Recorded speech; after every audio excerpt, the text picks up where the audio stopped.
hukuman, tatanggapin po namin ng buong buo, Your Honor. Salamat po. Yes, Jonalyn. Your Honor, yung case po ni Halog, kasama namin siya. Nagkaroon lang ho siya ng chance na kaya hindi niya tinuloy yung kaso dahil nagkaroon siya ng opportunity na magkaroon ng trabaho sa ibang bansa. So hindi ko po namin alam kung ano yung reason kung bakit hindi na siya naging aktibo, kasi may mga pagkakataon po kasing pag hindi mo winidraw yung case mo, hindi ka makakahanap ng ibang trabaho. May mga ganong threat ho na nangyari during that time na kasagsagan ng mainit ang kaso. So, invalid po yung sinasabing nanalo sila sa case kasi hindi naman po talaga itinuloy. Bagkus, marami ang nagalit kay Halog, yung mga kasama niya, dahil hindi man lang sila sinabihan na magwi-withdraw siya bilang siya ang nakapangalan doon. Yun lang po, Your Honor. For your information lang po. Mr. Chair, Thank you, Mr. if I may react, please. Joji. Yes. That is entirely incorrect. In the Halog case, there are 4 complainants: Noel Halog, Reparado Galos, Ferdinand Olar, and Wilfredo Biohon. And they went to the Supreme Court. And the petition under Rule 45 was denied. And therefore, they lost the case, and ABS-CBN won. So it's incorrect to say that they did not raise the case to the Supreme Court, because there is a resolution to that effect that they did, and they lost the case. Attorney Joji and Attorney Sobreviñas, ang gusto ko lang po kasing i-correct natin yung mismong polisiya. Hindi po ito individual na mga kaso. So again, I'd like to ask Mr. Nepomuceno, sabi niyo ang project employee niyo 2,208. Ang independent contractors nyo, 2,158. Ang regular employees ninyo, 6,705. Meron pa ho ba akong kulang? That's complete, Your Honor. Kompleto na That's ho yun. complete. Yes. So malamang-lamang po, itong 4,000 na to na project employees at independent contractors, ito malamang ang kapareho ng sitwasyon ng IGM, IJM, Independent Job Market, katama na rin po yung mga TS, Technical Specialist, at saka po yung ating creative group, Intellectual Property Creators. Ang ibig ko pong sabihin, marami kayong mga tao hanggang sa ngayon nagbigay ng buhay sa ABS-CBN. Gumagalaw pa rin sa ABS-CBN ang hindi nyo nire-regularize. Do you have that still? Yes, Your Honor, may I respond? Yes, please, Mr. Nepomuceno. Thank you. Your Honor, again, we hired workers under different categories. As I said, the regular, the project, and the independent contractors. If I may just provide some facts, Your Honor. No? For our project employees or who are hired for programs or program employees, they form part of our work pool. So they work on our shows, our programs, which have beginnings and endings. But I would like to cite the benefits that we provide to this work pool, Your Honor. Before 2001, ABS-CBN provided already a rice subsidy, a cash gift, contingency funds for emergency loans, life insurance, a Christmas basket, and a stock option plan, Your Honor. But again, the structure of the work pool, following the theory of the regular seasonal worker, is the employee gains the status of a regular employee while he is on a project. Now, this number of benefits, Your Honor, if I may just cite, today, 2020, there are 22 benefit items that we provide the members of the work pool. Of these 22 benefit items, 14 are company-initiated benefits. The rest, of course, are statutory, which we comply with. And so 14, beyond what is required by law, we have been providing for this work pool. And on a continuing basis, we review the benefits and the benefits that we give this work pool, and we continue over time.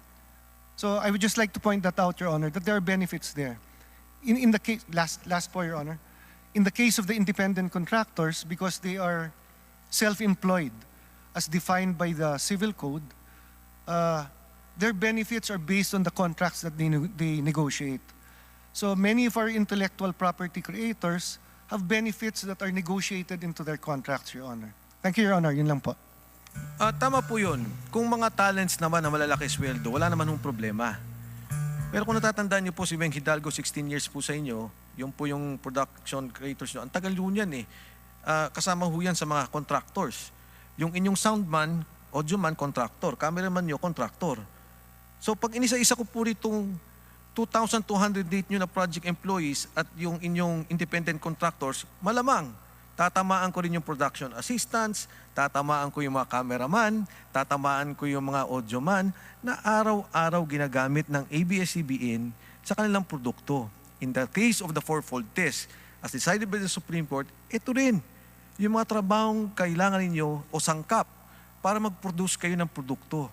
Di ba ito rin po yung sa Universal Farms, di ba yung sa Rubina, na naging desisyon na they are essential to the workload to produce the necessary products and therefore, they should be considered as regular workers. Ngayon, yung mga binabanggit po ninyo na 6,000 o almost 40% of your employees are still non-regulars. At siguro, dahil ayaw nyo sabihin yung mga pangalan, eto, hindi ko to makilala, babanggitin ko po sa inyo. Si Brian Guarnes ng Graphics, 22 years na pong nagtatrabaho sa inyo, hindi pa rin regular. Si Melanie Binoy, hindi ko rin po kilala, 25 years na nagtatrabaho sa inyo, writer, hindi pa rin regular. Si Ricardo Galura, driver production assistant, matanda na po to, 26 na po years sa inyo nagtatrabaho, hindi pa rin regular. Lahat pong mga taong to ay kasama sa sangkap ng produktong inilalabas ng ABS-CBN at hanggang sa ngayon po, hindi nyo sila kinikilalang regular. Mr. Chair, yes ma'am. Mr. Chair, can I please speak and explain? Opo. All work po is necessary and desirable. I'd like to explain the uniqueness of our industry. There is no program po kasi that stays on the air forever. Palagi pong may simula at may katapusan. Nagtatapos po yung programa because of audience engagement. Kung gusto po ng manonood ang programa, nagtatagal po. Kung hindi po desirable yung programa, medyo iniiksian po namin. So, nandun po nakakabit. Kaya po may program employees because they are assigned specific programs. And these programs po do not last on the air forever. Kaya hindi po sila regular dahil po yung programa ay may simula at may katapusan. Ngayon po, yung talent na sinasabi, I have been in the industry for 37 years. I started as a production assistant po. Ang tawag po, it's an industry practice. They're called talents. Hindi kami artista, but we work behind the cameras and everybody knows this. When we moved to program employment, it was actually po taking care of our people. Kasi ngayon po, may mga kontrata na. Nung talent production assistant po ako, sa ibang network pa nung nag-umpisa ako, wala po kaming mga kontrata, wala po kaming benepisyo. Yung paggawa po ng program employment ng ABS-CBN ay binigyan po ng security of tenure, ng benefits, at saka ng stability yung mga nagtatrabaho behind the camera. But it's the uniqueness of the industry po that will not allow us to regularize everybody in ABS. Yun lang po. Tama po yung binanggit nyo on a season, di ba? May isang TV show on one season. Pero hindi naman po huminto yung mga cameraman nyo eh. Hindi naman po huminto yung writer nyo. Hindi naman po huminto yung audioman nyo. Sa isang hotel, meron po tayong tinatawag by regular seasonal workers.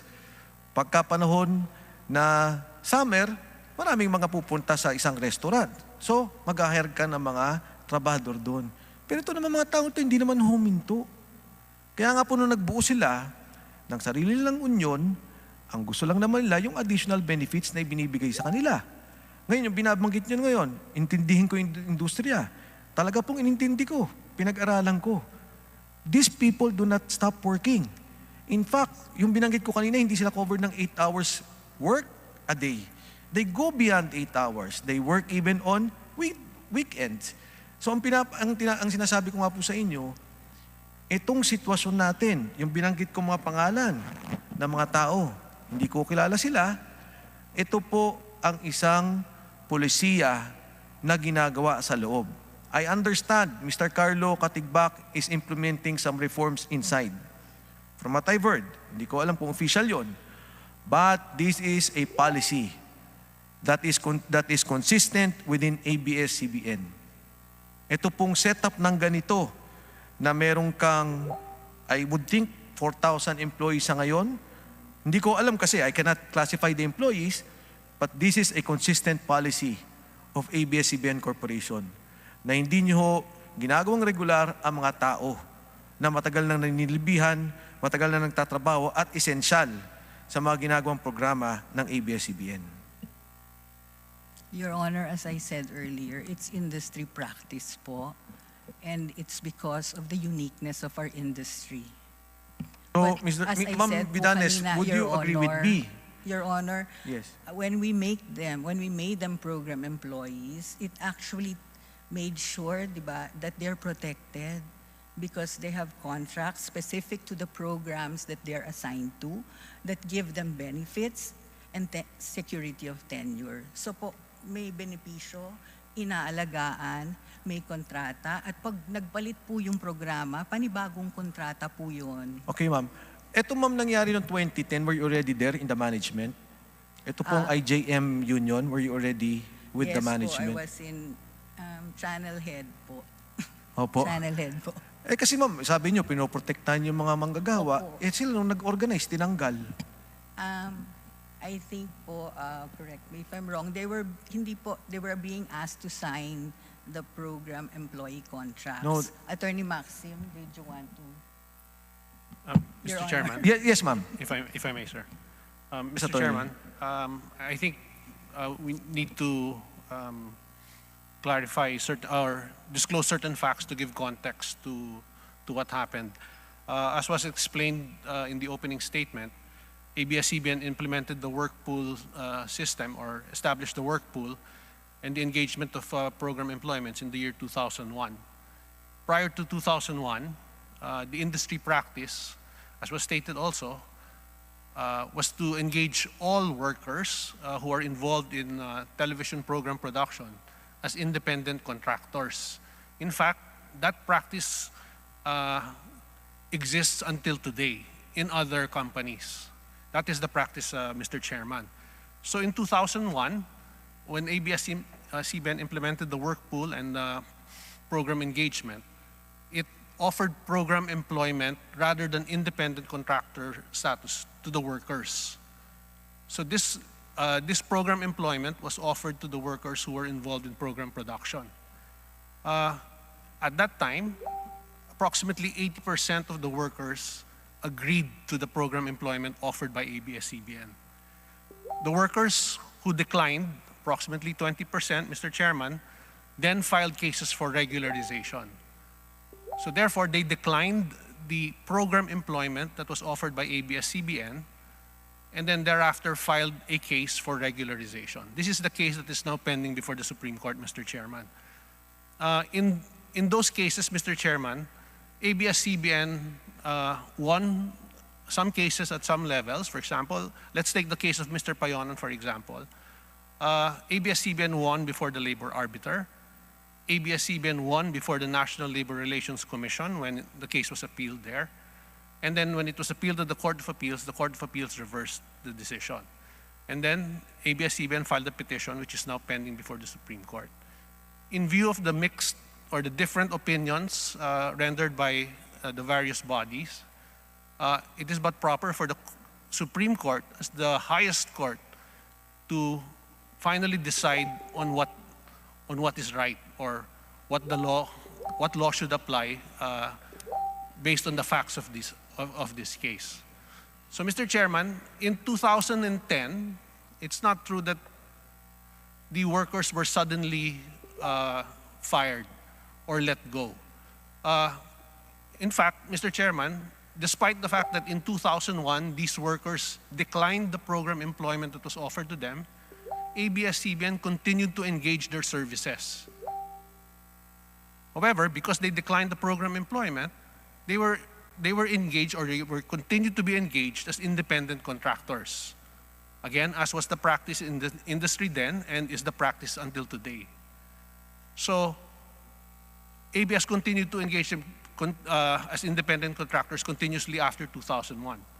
Come 2010, Mr. Chairman, the competition in the television industry intensified. This was because of the re-emergence of a competitor that was financed by a well-earning company. So due to that intensified competition, there was pirating of workers from other networks. Because of this, Mr. Chairman, ABS-CBN decided to protect itself and therefore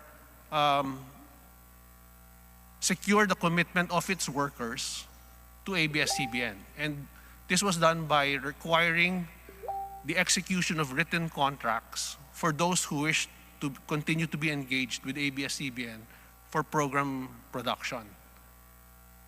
So come 2010, Mr. Chairman, some workers agreed and signed program employment contracts with ABS-CBN. However, others declined, and therefore, because they declined, they were no longer engaged by ABS-CBN. So, Mr. Chairman, it's not true that suddenly in 2010, ABS-CBN just let them go. In 2001, all of them were offered program employment contracts. However, they declined those contracts. From 2001 up to 2010, 9 years passed where all these workers could have accepted program employment contracts offered by ABS-CBN, but they chose not to do so. So therefore, Mr. Chairman, because of the situation in 2010, where ABS-CBN had to protect itself in view of the intensified competition, it required its workers to execute the necessary contracts